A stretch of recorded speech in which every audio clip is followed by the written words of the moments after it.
Assalamualaikum warahmatullahi wabarakatuh. Perkenalkan, nama saya Ega Pamula Mukti dengan NIM 2014050016 ingin menjelaskan materi English Language Assessment yaitu reliabilitas tes hasil belajar. Oke. Jadi reliabilitas ini adalah tingkat keejagan atau kemantapan hasil dari hasil dua pengukuran terhadap hal yang sama. Hasil pengukuran itu diharapkan akan sama apabila pengukuran diulangi pada waktu yang berbeda. Jadi, reliabilitas atau keejagan suatu skor merupakan hal yang sangat penting dalam menentukan apakah tes telah menyajikan pengukuran yang baik atau belum.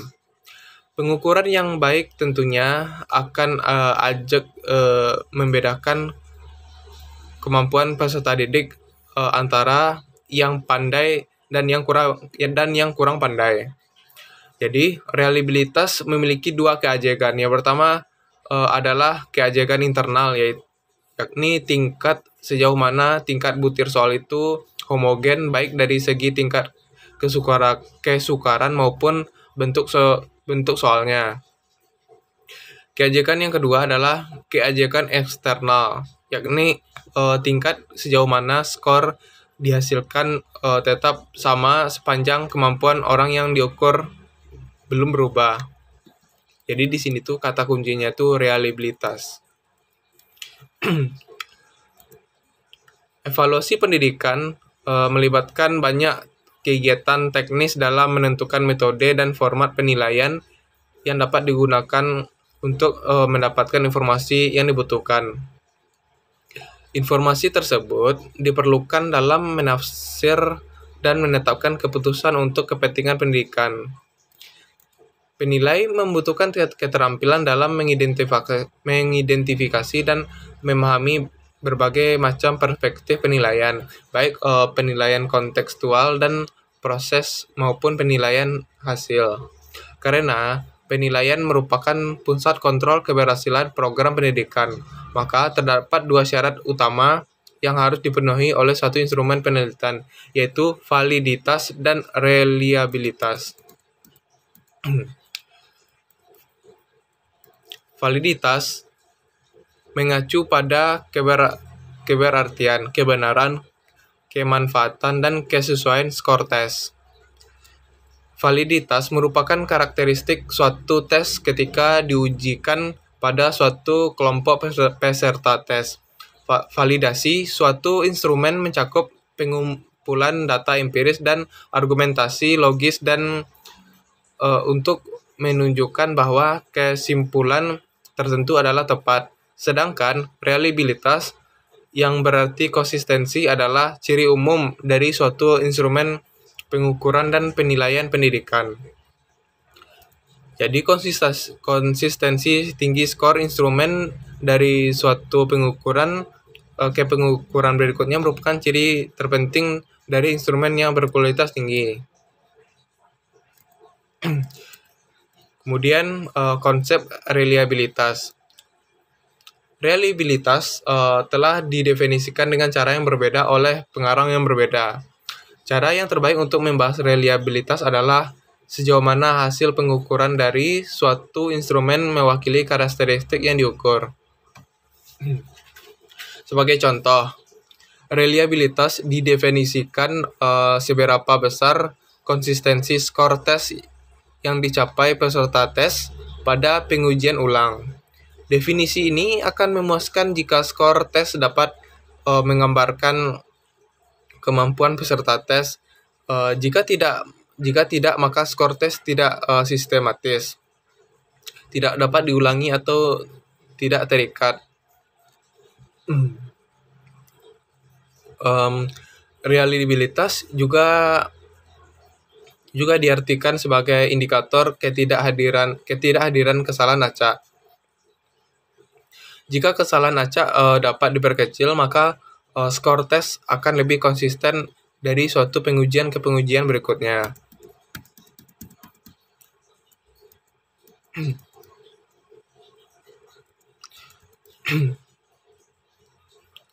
Em, para profesional pengukuran menganggap reliabilitas ini sebagai persyaratan utama untuk instrumen penelitian.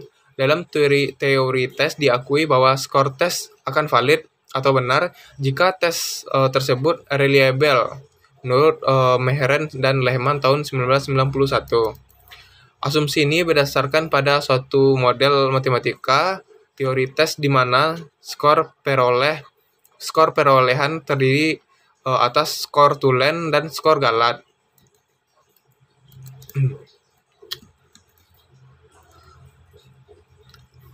Penekanan utama dalam pengumpulan data untuk menentukan reliabilitas tes adalah pada konsistensi dihubungkan dengan reliabilitas skor atau reliabilitas penilai.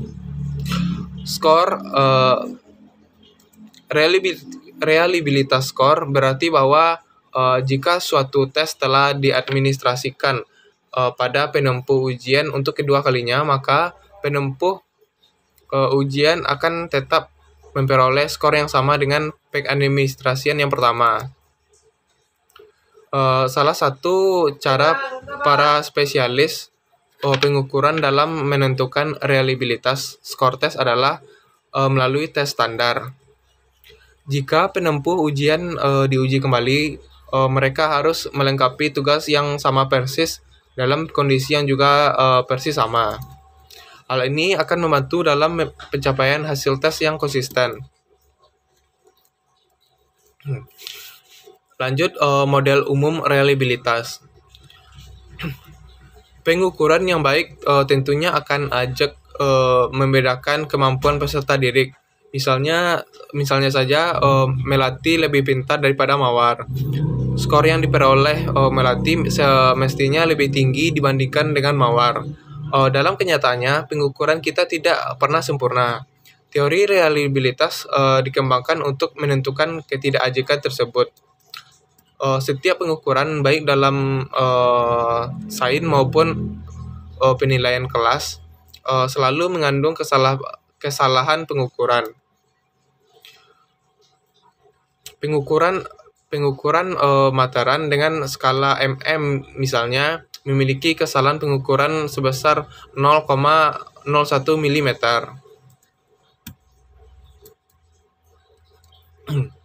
Jadi tujuan utama mengintimisasi reliabilitas ini adalah untuk menentukan seberapa besar variabilitas yang terjadi akibat adanya kesalahan pengukuran dan seberapa besar variabilitas skor tes sebenarnya.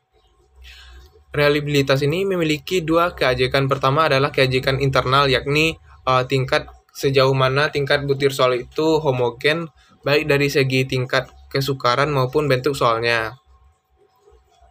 Keajikan kedua adalah keajikan eksternal, yakni tingkat sejauh mana skor dihasilkan tetap sama sepanjang kemampuan orang yang diukur belum berubah. Jadi untuk dapat mengintimisasi reliabilitas terdapat beberapa metode reliabilitas, yaitu yang pertama tes retest atau stabilitas, dua paralel atau ekuivalen, ketiga split half atau belah dua, empat interval konsistensi menurut Surapranata tahun 2004. Jadi dalam pembahasan ini secara keseluruhan dari metode tersebut akan menyajikan salah satu metode yang sederhana, yaitu tes retest method atau stabilitas. Metode tes retest method atau metode tes ulang sering pula dinamakan metode stabilitas, merupakan pendekatan yang paling tua digunakan untuk mengestimasi reliabilitas. Pendekatan stabilitas sering pula dinamakan single test double trial method. Jadi pelaksanaan metode ini adalah sebagai berikut. Misal nomor 1, misalkan pada bulan Mei disajikan bentuk pendidikan agama Islam kepada peserta didik kelas 12 SMA. Yang kedua, setelah beberapa waktu, misalnya pada bulan Juni disajikan kembali tes pendidikan agama Islam tersebut pada peserta didik kelas 12 SMA yang sama. Yang ketiga, skor perolehan kedua kali tes tersebut dikorelasikan. Korelasi skor tes yang pertama dengan skor tes yang kedua digunakan untuk mengestimasi reliabilitas tes. Korelasi yang digunakan adalah korelasi produk momen. Jika koefisien korelasinya tinggi, maka reliabilitas tesnya juga tinggi.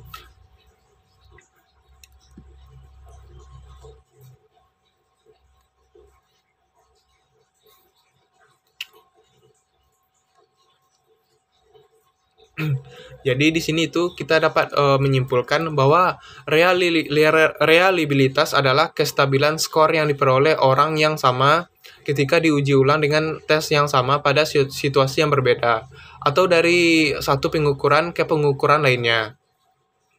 Jadi, reliabilitas dapat dinyatakan sebagai tingkat keajegan atau kemantapan hasil dari dua pengukuran terhadap hal yang sama. Hasil pengukuran itu diharapkan akan sama apabila pengukurannya diulangi. Reliabilitas memiliki dua keajegan. Pertama, keajegan internal, yakni tingkat sejauh mana tingkat butir soal itu homogen baik dari segi tingkat kesukaran maupun bentuk soalnya. Yang kedua yaitu adalah eksternal, yakni tingkat sejauh mana skor dihasilkan tetap sama sepanjang kemampuan orang yang diukur belum berubah. Jadi penilaian koefisien reliabilitas ini dianggap cukup adalah jika tes yang digunakan untuk menentukan signifikansi perbedaan rata skor dua kelompok siswa, maka koefisien reliabilitas sebesar 0,65. Dan jika tes akan digunakan untuk membandingkan siswa yang satu dengan yang lainnya, maka paling tidak diperlukan koefisien reliabilitas sebesar 0,85. Ada 3 sumber kesalahan utama dalam menentukan koefisien reliabilitas, yaitu faktor tes itu sendiri, faktor siswa yang dites, dan faktor penskoran. Ya baiklah, sekarang sekian materi yang dapat saya sampaikan tentang reliabilitas tes hasil belajar. Mohon maaf jika ada kesalahan. Saya akhiri dengan wassalamualaikum warahmatullahi wabarakatuh.